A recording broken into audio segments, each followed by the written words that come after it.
जय Hind. To all my respected aspirants, मैं करुण और करुण क्लासेस के माध्यम से आप सभी का स्वागत करता हूँ।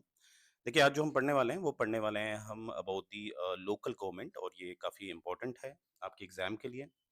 और इसमें मैं हमेशा कहना चाहूँगा कि जैसे कि हम सभी जानते हैं कि अगर मैं लोकतंत्र की बात करूँ, यानी कि मैं एक डेमोक्रेसी की बात करूँ, तो डेमोक्रेसी के लिए आप जानते ही हैं हमारा तो जो देश है काफ़ी प्रसिद्ध है, राइट? और इसमें मैं क्या बताना चाहता हूँ कि ज़्यादातर हमने जो अपनाई थी डेमोक्रेसी वो रिप्रेजेंटेटिव वाली अपनाई थी, यानी कि प्रतिनिधित्व।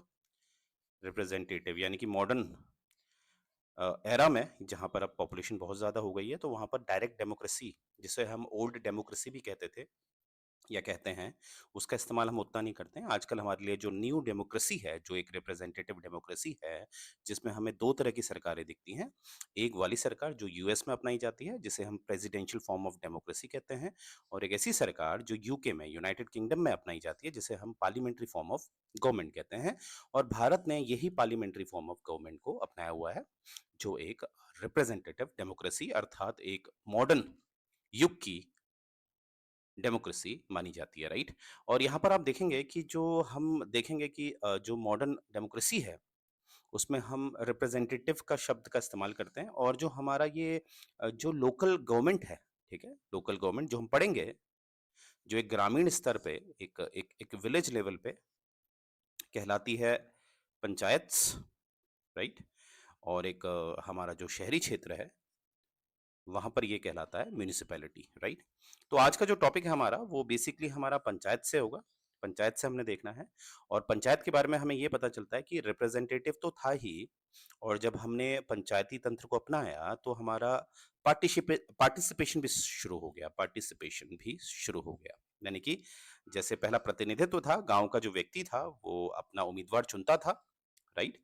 चाहे वो उसके प्रांत का विधायक हो या उसके प्रांत का सांसद हो, ठीक है? उसे चुनता था। परंतु अब जो पंचायती प्रथा आई, उसके द्वारा अब ये जो व्यक्ति, गाँव का जो व्यक्ति है, जो जो प्रतिनिधित्व को चुनता था अपने वोट के माध्यम से, अब वो क्या कर सकता है? चुनाव में भाग भी ले सकता है। तो इसमें हम कहते हैं कि जो आपका पंचायती तंत्र है, वो उसने क्या किया कि इस लोकतंत्र में एक भागीदारी को भी जोड़ा है, पार्टिसिपेशन को भी जोड़ा है ग्रामीण स्तर पे, राइट? तो ये काफ़ी इम्पोर्टेंट है हमारे लिए पढ़ना, राइट? तो देखिए, जो पढ़ने की हमारी शुरुआत है वो ऑब्वियसली, जैसे कि मैंने कोशिश की है कि एनसीईआरटी, जैसे कि ये हमारा एनसीईआरटी है, राइट? एनसीईआरटी जिससे कि हमारा फाउंडेशन बने, प्लस इसमें हम जो स्टैंडर्ड बुक है लक्ष्मीकांत है, और कुछ मैं डीडी बासु, कुछ आपकी पी कश्यप का डेटा साथ-साथ आपको दे रहा हूँ। तो कोशिश करिएगा जो भी आपको पसंद आता है, तो उसको नोट कर लीजिए, और रिकॉर्डेड है। आप इसको कंटिन्यू सुन सकते हैं, राइट? तो इसको सुनिएगा ज़रूर। तो आइए शुरू करते हैं। तो यहाँ पर हमें दिखता है कि जो क्लास 6th है, वहाँ पर चैप्टर नंबर 4 है। वहाँ पर हमें एक नया चैप्टर दिखता है, वो है पंचायती राज, ठीक है? तो पंचायती राज के बारे में हमें थोड़ा नहीं, मैं तो बोलूँगा काफ़ी कुछ हमें पढ़ना है, राइट? तो आइए शुरू करते हैं कि यहाँ पर कैसे बता रखा है, फिर उसको मैं कोशिश करूँगा कि हमारी जो लक्ष्मीकांत है और जो अन्य किताबें हैं, उसके साथ इसे लिंक करूँ, राइट? तो देखिए, शुरुआत यहाँ से कहाँ होती है, वो हम देख लेते हैं। तो यहाँ से हमें दिखता है, कुछ इस तरह का पिक्चर हमें दिख रहा है। ये एक पिक्टोरियल फॉर्म में आपको दर्शाया जा रहा है, किस तरह से पंचायत काम करती है। तो यहाँ पर आप देख पा रहे होंगे, अगर मैं आपको दिखाना चाहूँ तो ये आपके देखिए, हम इन्हें कहते हैं जो सरपंच होते हैं, और ये एक एक एक एक इन्हीं लोगों द्वारा, ये जो गाँव है, ये एक ग्राम सभा है, ठीक है? ये आपकी एक ग्राम सभा है। ये राइट साइड आपको क्या दिख रही है? आपकी ग्राम सभा, ग्राम सभा, और इंग्लिश में इसे कहते हैं हम माफ़ कीजिएगा, हाँ, इंग्लिश में हम ग्राम को विलेज कह देंगे, विलेज असेंबली, ठीक है? और मुख्यतः हम इसका इस्तेमाल ग्राम सभा के रूप में ही करते हैं, राइट? और जो आपको ये लेफ्ट साइड दिख रहा है, ये है आपकी ग्राम पंचायत, ग्राम पंचायत, या इंग्लिश में आप इसे विलेज पंचायत कह सकते हैं, विलेज पंचायत। अब देखिए, यहीं से आपको पता होना चाहिए क्या डिफरेंस है, यहीं से हम डिफरेंस देख लेते हैं। जो आपकी लेफ्ट साइड इस तरफ, यानी कि आपके बाईं तरफ जो हमें दिखता है, यहाँ पर क्या होते हैं, यहाँ पर कुछ मेंबर्स होते हैं, सदस्य होते हैं, ठीक है? और कुछ हमारे चेयरपर्सन्स होते हैं, चेयरपर्सन्स होते हैं, ठीक है? जिनको निर्वाचित दोनों ही निर्वाचित होते हैं, इलेक्टेड होते हैं। अब वो प्रत्यक्ष रूप से निर्वाचित होते हैं यानी कि डायरेक्टली इलेक्टेड होते हैं या ये इनडायरेक्टली इलेक्टेड होते हैं, वो हम आगे देखने वाले हैं। फिलहाल इतना याद रखिएगा कि चाहे वो सदस्य हैं, चाहे वो एक अध्यक्ष हैं यानी कि चेयरपर्सन है, वो निर्वाचित होते हैं, ठीक है? मनोनीत यानी कि नॉमिनेटेड का कोई भी यहाँ प्रावधान नहीं होता है पंचायत में, ठीक है? तभी मैंने कहा यहाँ पर हमारा एक पार्टिसिपेशन यानी कि भागीदारी की जो एक भूमिका है वो बढ़ती है। गाँव के लोग भी कानून व्यवस्था में कानून में यानी कि शासन प्रशासन में भागीदारी कर सकते हैं, राइट? और ये है आपकी ग्राम सभा। ग्राम सभा मतलब है, अगर मैं बात करूँ वर्तमान में जो 18 साल या 18 साल से ज़्यादा के जो भी पुरुष, महिलाएँ हैं, बालक-बालिकाएँ हैं, वो सब एक एक सदस्य बनते हैं ग्राम सभा में, परंतु शर्त ये है, उनका नाम उस गाँव के जिस गाँव के पंचायत में वो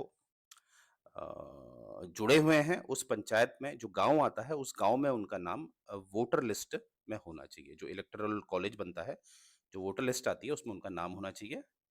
तो 2 कंडीशन याद रखिएगा, एक 18 या 18 वर्ष से ज़्यादा की उम्र होनी चाहिए और आपका नाम उस गाँव के वोटर लिस्ट में होना चाहिए। तो वो आपकी ग्राम सभा कहलाती है और जो ग्राम सभा द्वारा जो उम्मीदवार चुने जाते हैं, चाहे वो सदस्य के रूप में होते हैं, चाहे वो अध्यक्ष के रूप में होते हैं, वो आपकी ग्राम पंचायत कहलाती है, राइट? चलिए, अब देखिए यहाँ पर जो आपके एनसीईआरटी में बता रखा है, यहाँ पर एक मतलब एक सिचुएशन को एक सिचुएशन को दर्शाया गया है कि बहुत ज़्यादा एक स्पेशल दिन बताया जा रहा है, जहाँ पर गाँव का हर व्यक्ति कहीं को जाने की जल्दी कर रहा है, ठीक है? क्योंकि एक वहाँ पर मीटिंग हो रही है, ठीक है? जो ग्राम सभा जो है, उसकी पहली मीटिंग हो रही है और वहाँ पर कहीं न कहीं क्योंकि एक नई पंचायत बनी है, चुनाव होने के बाद एक नई पंचायत बनी है और मैंने आपको बताया था कि पंचायत जब बन जाती है, तो ऊपर वाली पिक्चर जब आपने देखी होगी, तो ग्राम सभा के लोग ऐसे आपके सामने बैठे होते हैं और जो आपके चुने हुए उम्मीदवार होते हैं, जिसे हम ग्राम पंचायत कहते हैं, जो आपके लेफ्ट साइड दिख रही है उनके पास शक्ति होती है कि आपकी जो समस्याएँ होती हैं, उसको कहीं न कहीं रिज़ॉल्व किया जाता है, ठीक है? तो ये यहाँ पर इसकी कंडीशन दिखा रखी है, ठीक है? तो वो हमारे उतने काम का नहीं होता, बस समझने के लिए है क्योंकि एनसीईआरटी है क्लास 6 की है, जो बच्चों को एक एक अप्रोच से जो पढ़ाया जाता है, वो यही अप्रोच होती है कि एक सिचुएशन दी जाती है। अब यहाँ पर देखिए ग्राम सभा को बता रखा है, तो ग्राम सभा मैंने ऑलरेडी आपको बता दिया है, जिसमें आपको पता होना चाहिए कि ग्राम सभा जो होती है, उसमें जो 18 या 18 वर्ष से ज़्यादा के बालक-बालिकाएँ हैं, महिला-पुरुष हैं, वो उसका भाग होता है, ठीक है? तो यहाँ पर ये बताया गया है कि द ग्राम सभा meeting begins with the panchayat president. अब पंचायत के प्रेज़िडेंट, ठीक है? ये सरपंच भी कहलाते हैं, हर गाँव में अलग-अलग होता है, तो ज़्यादातर ये सरपंच कहलाते हैं, यानी कि चेयरपर्सन की जो मैं बात कर रहा था, वो सरपंच कहलाते हैं और जो अन्य लोग होते हैं, वो सदस्य कहलाते हैं, ठीक है? और इनको आमतौर पे पंच कहा जाता है, ठीक है? तो सरपंच हो गए आपके जो चेयरपर्सन हैं और जो अदर मेंबर्स हैं, वो आपके पंच कहलाते हैं, इस किताब के हिसाब से और वैसा हमें दिखता भी है, ऐसी प्रथा भी है, ठीक है? हालाँकि ये अधिकार केंद्र ने जब ये हमारा पंचायत को संवैधानिक संशोधन द्वारा जब एक संविधान का दर्जा दिया, तो उसमें ये अधिकार राज्य को दे दिया है कि जो वो नाम जो रखना चाहते हैं, वो रख सकते हैं, राइट? तो इसीलिए हमें कहीं पर सरपंच दिखता है और किसी गाँव में सरपंच नहीं दिखता है, ठीक है? तो यहाँ पर हम देखेंगे कि ऐसी एक स्थिति बता रखी है कि ग्राम सभा बैठी हुई है, इस तरह की बातें, राइट? तो यहाँ पर देखिए आपको क्या डेटा बता रखा है कि every village every village panchayat is divided into wards, ठीक है? जो विलेज पंचायत होती है उसमें अलग-अलग वार्ड्स होते हैं, ठीक है? जैसे एक मानते हैं एक विलेज पंचायत है, ठीक है? विलेज पंचायत में आपके number of groups of villages भी आ सकते हैं, मतलब गाँव का समूह भी आ सकता है। वो डिपेंड करता है जनसंख्या के हिसाब से, ठीक है? तो जैसे एक पंचायत होती है विलेज पंचायत, तो वहाँ पर आपके इस विलेज पंचायत को ऐसे छोटे-छोटे टुकड़ों में विभाजित किया जाता है, ठीक है? ऐसे समझ लीजिए और ये number 1, number 2, number 3, number 4, number 5, number 6, number 7 इस तरह से आप देखेंगे ये हमारे जो पूरा विलेज पंचायत है, अगर मैं इस पहिए को, इस टायर को विलेज पंचायत लेता हूँ, तो यहाँ से मेरे 7 वार्ड्स निकल आए हैं, ठीक है? तो ये प्रत्येक वार्ड से जो उम्मीदवार इलेक्शन में खड़ा होता है और जीतता है, तो वो एक मेंबर कहलाता है, क्या कहलाता है? मेंबर। तो ये आपका कहलाता है वार्ड मेंबर, राइट? और कहीं-कहीं पर आप देखेंगे कि जैसे जो वार्ड का इस्तेमाल किया जाता है वो बहुत सारे राज्यों में म्युनिसिपैलिटी लेवल पे किया जाता है। तो मैंने पहले ही बोला है कि जो हमारे बालक-बालिकाएँ हैं वो कन्फ्यूज़ ना हों। ये नाम जो है वो राज्यों को शक्ति दी है, तो बहुत सारे राज्यों में ये लोग गाँव स्तर पे, पंचायत स्तर पे वार्ड का इस्तेमाल कर लेते हैं, ठीक है? तो ये छोटे-छोटे जो हैं 7 जो छोटे-छोटे भाग निकल के आए हैं, ये आपके वार्ड कहलाते हैं, ठीक है? और इनके जो रिप्रेजेंटेटिव होते हैं, यानी कि जो यहाँ से जीतते हैं, उनको हम कहते हैं वार्ड मेंबर या पंच। और वैसे ही जो अभी हम देखेंगे, इन वार्ड मेंबर में भी एक पूरे एरिया का एक चेयरपर्सन होगा, अध्यक्ष होगा, चेयरपर्सन होगा, ठीक है? चेयरपर्सन होगा, तो उसको कहा जाता है सरपंच, ठीक है? उसको कहा जाता है सरपंच। अब उसके चुनाव में कौन मतदाता भाग लेते हैं सरपंच के उसमें, और यहाँ पर जो वार्ड मेंबर हैं उसमें कौन से मतदाता आते हैं उसमें हम अभी चर्चा बाद में करेंगे, राइट? तो ये मुझे उम्मीद है ये बात आपको समझ में आई होगी। और वैसे ही नीचे देखिए आपको ऊपर तो आपको विलेज पंचायत यानी कि ग्राम पंचायत के बारे में बताया है, और ये यहाँ पर ग्राम पंचायत के बारे में और बताया है कि जो ग्राम पंचायत है उसके पास एक सेक्रेटरी भी होता है, और ये जो सेक्रेटरी होता है ये जो होता है ये सरकार का आदमी होता है, ठीक है? ये एक सरकार का आदमी होता है, ठीक है? जिसकी ज़िम्मेदारी है कि किस तरह से मीटिंग ऑर्गेनाइज़ करानी है, और जितने भी कानूनी पेचीदगियाँ होती हैं, एक प्रोटोकॉल होता है शासन का, उसकी ज़िम्मेदारी ये आपकी सेक्रेटरी लेवल की होती है, ठीक है? तो ग्राम प्रधान माफ़ कीजिएगा, जो ग्राम पंचायत होती है, उसमें एक सेक्रेटरी भी जुड़ा होता है, जो आपका एक सरकारी कर्मचारी होता है, ठीक है? तो यहाँ पर आप देखेंगे कि जैसे आगे हमें स्टोरी क्या मिलती है एनसीईआरटी में कि जो विलेजर्स हैं, गाँव वाले हैं, उनमें से एक तीजिया है।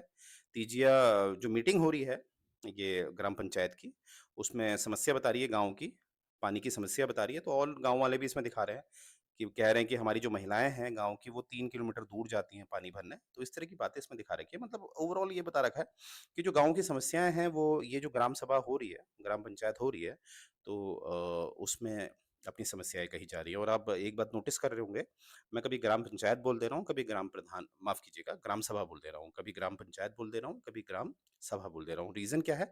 ये पिक्चर देख के आप समझ सकते हैं, क्योंकि एक ही स्थिति में चाहे आप उसे ग्राम पंचायत बोलिए, लेफ्ट साइड में आपके ग्राम पंचायत हो गई और इधर आपका ग्राम सभा भी बैठी हुई है, ठीक है?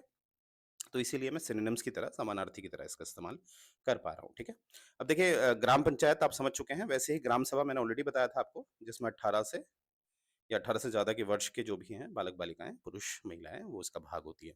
In the meeting gram sabha so far what are the problem discuss what sort of solution, मतलब इसमें ये आपसे पूछा जा रहा है कि ग्राम सभा क्या होती है, ठीक है? तो यहाँ पर देख लेते हैं, क्या हमें मिलता है। तो यहाँ पर बताया जा रहा है द ग्राम सभा इज़ अ की factor in making the gram panchayat. अब ऑब्वियसली ग्राम पंचायत तभी तो बनेगी जब वोटिंग होगी, और वोट कौन करता है? ये ग्राम सभा ही करती है। ग्राम सभा के जितने भी उम्मीदवार होते हैं, जो बालिग होते हैं, वो अपने प्रतिनिधित्व को चुनते हैं, ठीक है? और जिसके द्वारा ग्राम पंचायत बनती है। तो यहाँ से आप क्या सीखें कि ग्राम सभा बनाती है ग्राम पंचायत को, ठीक है? विलेज असेंबली क्या बनाती है? विलेज पंचायत को, ठीक है? ये हम सीखे। और आगे हम देखेंगे जैसे अब जो विलेज पंचायत है, यानी कि जो ग्राम पंचायत है, वो अगर कोई भी गलत काम करेगी तो उसकी जवाबदेही होगी ग्राम सभा के प्रति, क्योंकि लोकतंत्र का उदाहरण है पंचायत। और लोकतंत्र में हमेशा क्या होता है, जो उम्मीदवार निर्वाचित होके अपने पद धारण करते हैं, वो जवाबदेही होते हैं अपने मतदाताओं के लिए, अपने वोटर्स के लिए वो जवाबदेही होते हैं। तो यहाँ पर वही बात बताई जा रही है, राइट? और अगर ये लोग कुछ गलत काम करते हैं, यानी कि विलेज पंचायत की कुछ गलत काम करती है, तो जो ग्राम सभा है, वो उनको इस गलत काम होने से रोकते हैं, ठीक है? तो ये बात इसमें बता रखी है, ठीक है? अब देखिए हमें जो समझना है, आगे देखते हैं आगे स्टोरी क्या मिलती है हमें, बड़ी इंटरेस्टिंग स्टोरी होती है। एनसीईआरटी को पढ़ने में अपना ही मज़ा आता है, ठीक है? अब देखिए, यहाँ पर लिखा जा रहा है कि ग्राम पंचायत जो है, वो रेगुलरली मिलती है, ठीक है? और जो भी यहाँ पर पहले तो ये ध्यान दीजिएगा, ग्राम सभा नहीं लिखा है, ग्राम पंचायत लिखा है।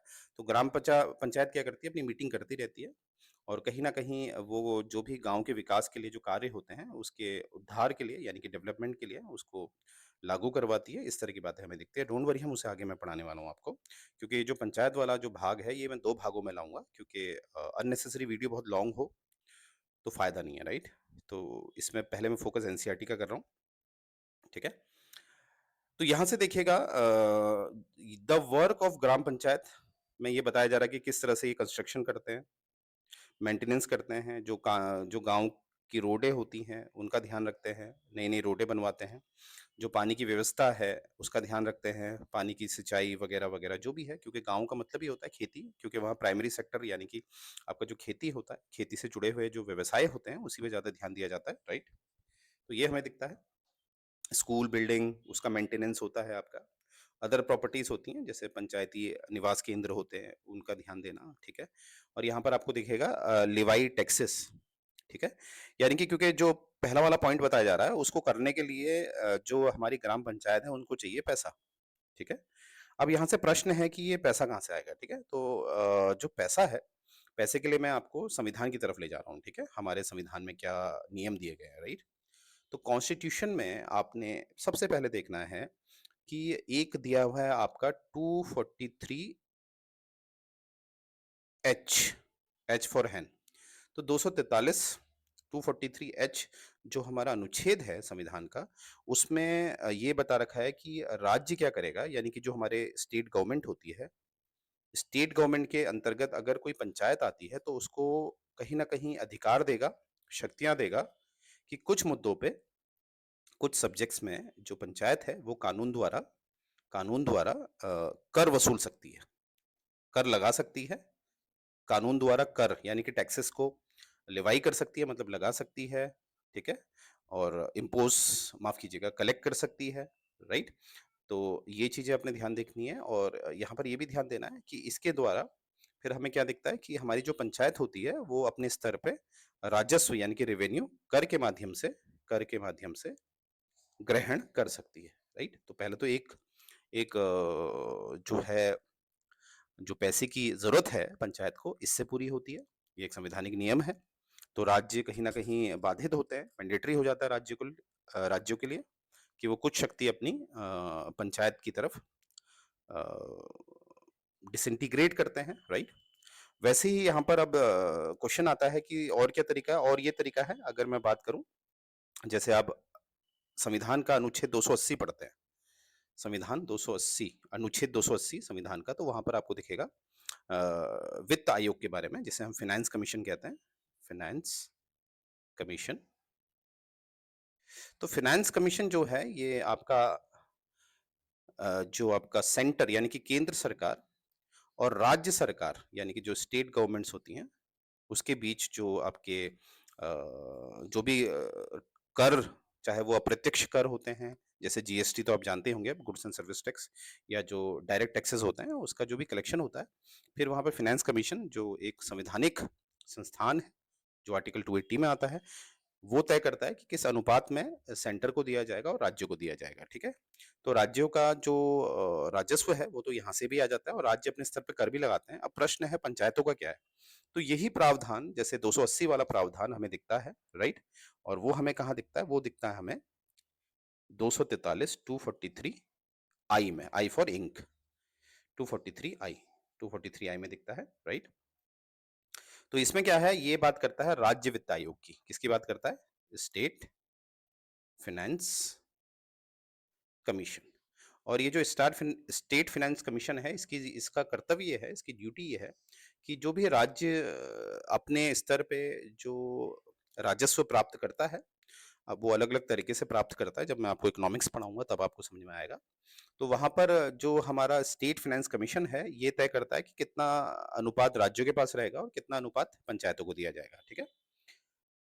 तो इसके द्वारा भी हमें दिखता है कि पंचायतों को राज्य द्वारा जो उन्हें राजस्व की ज़रूरत होती है, वो प्राप्त होता है। तो एक हमने क्या देखा, जो पहला वाला मैंने आर का साइन बना रखा है, इसमें ये खुद कानून द्वारा कर लागू करते हैं, ठीक है? और राजस्व की प्राप्ति करते हैं और दूसरा जो आर है, नंबर 2 वाला, उसमें मैंने आपको बताया कि राज्य जो है, राज्य के पास जो राजस्व उनको मिलता है, उसका कुछ भाग अनुच्छेद 243 आई के तहत जो आपका राज्य वित्त आयोग है, उसके कहे अनुसार, उसके सुझाव से राज्य और पंचायतों में विभाजित होता है। तो यहाँ से मैंने आपको एक प्रयास किया है समझाने का कि जो ग्राम पंचायत होती हैं, उनके पास जो राजस्व आता है, जिसके द्वारा ये काफ़ी अच्छा काम करते हैं। वर्तमान में आप देख पाएँगे कि हमारी शा सारी की सारी पंचायतें काफ़ी अच्छा काम कर रही है, राइट?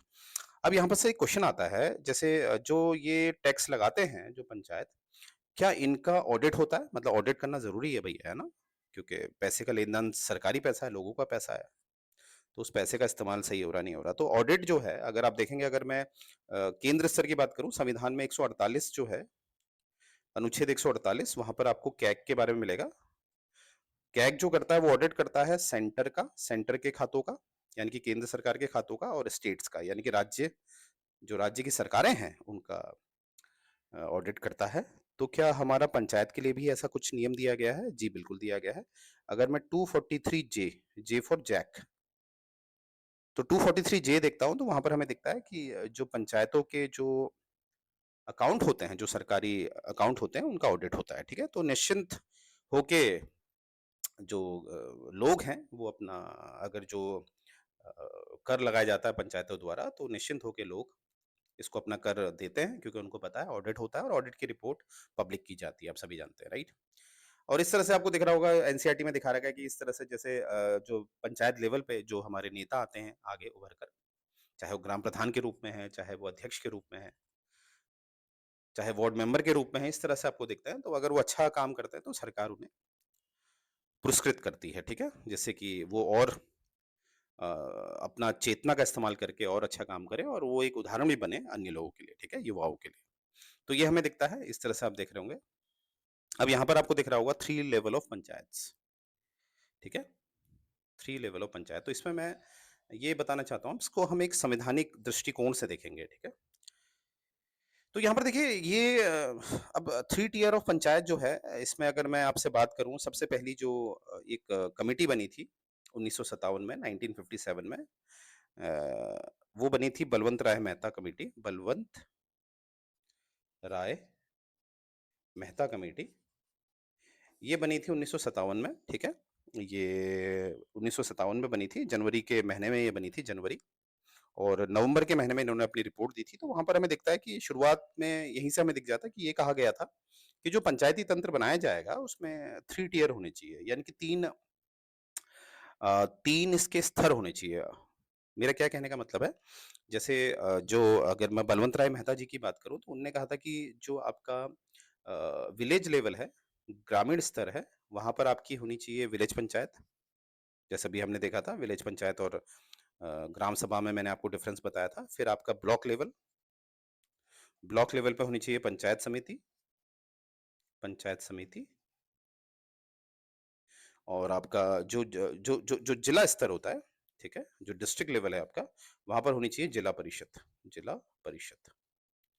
तो इस तरह से आपको 3 टियर की बात कही थी बलवंत राय मेहता कमेटी, उसके बाद अशोक मेहता कमेटी आई थी। अभी वो जो कमिटीज़ हैं, वो मैं आपको कल पढ़ाने वाला हूँ। कल क्या करूँगा मैं, आपका जो नेक्स्ट सेशन होगा इसका, वो मैं आपको एकदम ब्लैंक शीट में दूँगा, ठीक है? जिससे कि आपको क्लियर हो पाए, क्योंकि इसमें ओवर राइटिंग हो रही है, आई नो दिस।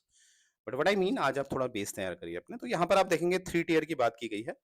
और अगर मैं इसको संविधान के नियम से जोड़ूँ, तो संविधान में हमें एक नियम दिखता है कि जो ये बीच वाला स्तर है, जो ब्लॉक लेवल का स्तर है, यानी कि जो इंटरमीडिएट लेवल है, वहाँ पर वो तभी रखा जाएगा जब किसी गाँव की जो जो जो गाँव से मेरा तात्पर्य है, जहाँ पर पंचायत जो है, जो पंचायत बनाई जा रही है, वहाँ पर कम से कम पॉपुलेशन जो है, वो 20 लाख से ऊपर होनी चाहिए। कितनी? 20 लाख से ज़्यादा होनी चाहिए। अगर 20 लाख भी होगी, तब भी आपका 3 टियर नहीं बनेगा। जो बीच वाला जो टियर है, जो इंटरमीडिएट यानी कि ब्लॉक लेवल का जो ये लेयर है, उसको हटाया जाएगा, ठीक है? तो कम से कम जो जनसंख्या चाहिए, वो आपको 20 लाख से ऊपर चाहिए, तभी आपको 3 टियर मिलेगा। ये एक संवैधानिक नियम मैंने आपको बताया है, ठीक है? डोंट वरी, वो कल मैं आपको अच्छी तरह बताऊँगा, पूरे जब इसको ब्लैंक शीट का मैं इस्तेमाल करूँगा, ठीक है? ओके, अब देखो यहाँ पर ये एनसीईआरटी में क्वेश्चन क्या पूछे जा रहे हैं, what decision were taken by the gram panchayat. अब ग्राम पंचायत क्या फैसला लेती है? देखिए, यहाँ पर ग्राम सभा नहीं लिखा है, ग्राम पंचायत। तो ग्राम पंचायत के पास पॉलिटिकल पावर होती है, पॉलिटिकल पावर है इसके पास, ठीक है? तो ये लोग क्या करते हैं, रोड बनाते हैं अपने स्तर पे, ये अपने स्कूल को मेंटेन करते हैं अपने स्तर पे, ये अपने जो जो ड्रेनेज है इनके वहाँ, उसका ध्यान रखते हैं, निकासी का ध्यान रखते हैं, जो आपके वहाँ जो पानी की सप्लाई होती है उसका ध्यान रखते हैं। तो यानी कि यहाँ से हम क्या देख रहे हैं कि ये जो ग्राम पंचायत है, वो एक गवर्नेंस का काम करती है, सुशासन का काम करती है। गवर्नेंस होता है ना, सुशासन, उसका काम करती है, ठीक है? एक सरकार की भूमिका निभाती है। आगे देखते हैं, do you think it was necessary for them to take this decisions? Why? बिल्कुल नेसेसरी है, उनको जो ग्राम सभा ने निर्वाचित किया है, इसीलिए किया है कि वो कुछ सरकार की भूमिका निभाएँ, ठीक है? तो ये मैंने आंसर दे दिया। तो इस तरह से एनसीईआरटी के जो छोटे-छोटे क्वेश्चन होते हैं सिंपल से, ठीक है? तो उनको सॉल्व करने में बहुत प्रयास करना चाहिए, क्योंकि उससे आपका बेसिक बहुत अच्छा लगता है, ठीक है? बेसिक बहुत अच्छा हो जाता है, राइट? तो यहाँ से देखिए ये क्वेश्चन आंसर आ गया, तो एक आध क्वेश्चन देख लेते हैं। तो यहाँ पर हम देखेंगे कि what problem did villagers in Hardas village face? तो ये तो हमारे काम का नहीं है जो सिविल सर्विसेज की तैयारी कर रहे हैं। ये जो एनसीईआरटी जो क्लास 6 में है बालक बालिकाएं, उनके काम का है ये, क्योंकि ऊपर से हमें स्टोरी बाय वन पढ़नी, माफ कीजिएगा, स्टोरी लाइन बाय लाइन पढ़नी पड़ेगी, उसके बाद हम इसका आंसर दे पाएंगे। थोड़ा बहुत हम जितना पढ़ा था कि पानी की समस्या है, तो पानी के लिए वहाँ काम किया जाएगा पंचायत द्वारा, ठीक है? आगे लिखा है, नेक्स्ट देखते हैं, what in your opinion is the importance of gram sabha? तो ग्राम सभा क्यों जरूरी है? क्योंकि ग्राम सभा ही क्या बनाती है? ग्राम पंचायत। ग्राम पंचायत, राइट? तो ये हम देखेंगे, ग्राम सभा क्या बनाती है? ग्राम पंचायत, राइट? और यहाँ पर तीसरा क्वेश्चन है, what is the link between gram sabha and ग्राम पंचायत? इसमें लिंक क्या है? देखिए लिंक क्या है, मैंने अभी बताया था आपको। ग्राम सभा ही क्या बनाती है? ग्राम पंचायत। और ग्राम सभा में क्या होता है, जो आपके कम से कम 18 साल के होने चाहिए बालक बालिकाएं, महिला पुरुष, वो सब एक। और दूसरी कंडीशन ये है, पहली कंडीशन 18 साल के होने चाहिए, और दूसरी कंडीशन ये है कि आप उस वोटर लिस्ट में, उस गांव की वोटर लिस्ट में आपका नाम होना चाहिए, तो आप ग्राम सभा का हिस्सा बनते हैं, ठीक है? तो ये चीज, और जैसे ये 18 वर्ष वाली बात, जब मैं आपको नेक्स्ट सेशन इसका दूंगा बहुत जल्द, तो मैं आपको दिखाऊंगा कि किस तरह से जो एक 61st अमेंडमेंट हुआ था। 61st अमेंडमेंट कब हुआ था? ये 1988। अब बहुत सारे बालक बालिकाएं हैं, वो कहेंगे सर 1989 में हुआ था। देखिए मैं इसको 1989 भी लिख सकता हूँ, ठीक है? क्या कहा मैंने? मैं इसको 1989 भी लिख सकता हूँ। अब इसका क्या मतलब हुआ? इसका मतलब ये हुआ कि असल में ये जो अमेंडमेंट है, ये 61st अमेंडमेंट एक्ट जो बना था, कानून बना था, इसके लिए जो बिल लाया गया था, वो 62nd अमेंडमेंट बिल था। बिल मतलब विधेयक 62वां था, और ये कब लाया गया था? 1988 में लाया गया था, ध्यान दीजिएगा। और इसमें जो राष्ट्रपति हस्ताक्षर करते हैं, वो 28 मार्च 1989 को करते हैं, ठीक है? और 89 में इसको एक एक्ट की भूमिका मिलती है। तो ये लाया गया था 88 में, और इसको 89 1989 से ये पारित हुआ था, मतलब ये लागू हो चुका था। तो अगर आप 61st अमेंडमेंट 1989 भी लिखते हैं, तो वो भी कहीं ना कहीं सही होता है, और 61st अमेंडमेंट 1988 लिखते हैं, वो भी सही होता है। कहने का ये मतलब है मेरा कि 61st अमेंडमेंट जो कि 1988 में हुआ है या 1989 में हुआ है, उसके द्वारा ये परिवर्तन किया गया। पहले जो एक उम्र थी बालिक होने की, एक राजनीतिक जो माहौल होता है उसमें भागीदारी करने की, वो 21 वर्ष थी। तो 61st अमेंडमेंट से इसको 18 कर दिया गया है, ठीक है? तो ये बात आपने याद रखनी है। ये राजीव गांधी जी की जो सरकार है, उनका ये योगदान है, ठीक है? इस तरह से आपको दिख रहा है। बाकी यहीं से ये और तो कुछ है नहीं इसमें, ठीक है? ओके।